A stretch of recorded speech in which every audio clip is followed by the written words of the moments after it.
உண்டியல் எவ்வளோ இருந்துச்சு? இல்லை காசெல்லாம் கேட்க வேணாம். இருங்க அதெல்லாம் ரெக்கார்டு போகிறது முடியாயிடுச்சு. ஓப்பனாக சொல்கிறேன். ஒரு முதல் தடவை ஒரு 1500 வந்துருக்குண்ணா. திறந்து காமிச்சது தான் பெரிய உண்டியல். ஆமாம். அடுத்தது வந்து ஒரு சின்ன உண்டியலில் ஒரு 2 50 ரூபா நோட்டு, ஒரு 10 ரூபா காயின் ஒன்று, ஒரு மஞ்சள் முடிச்சு ஒரு ரூபா காயின் தான் அதுக்குள்ளே போட்டுவிட்டேன். அதுக்கப்புறம் 10 ரூபா 20 ரூபா 15 ரூபா 60 ரூபா இதான். சரி நீங்கள் அவங்க ஆளை வர சொல்லுங்க. பெரிய உண்டியல் உடச்சு எத்தனை நாள் ஆகுது? சொல்லு. இதுக்கு முன்னாடி பெரிய உண்டியல் ஆனால் நீங்கள் சொல்கிற குத்து வேலை கித்து வேலைக்கு எதுவுமே எடுக்கலண்ணா. சரி அந்த ஒயர் எடுத்தது ஒயர் அறுக்கலண்ணா. அதில் இருந்துன்னு எடுத்துகிட்டு போடணும். சத்தியம் பண்ணுறேண்ணா. கருப்பு மேலே சத்தியம் பண்ணுறேண்ணா. கேபிள் வேற நான் அறுக்கவே இல்லைண்ணா.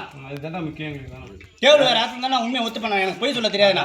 கேபிள் ஒயர் எனக்கு தெரியாது சாமி. போகிறது கேமராவில் தெரியுது. தெரியுது ஆனால் நான்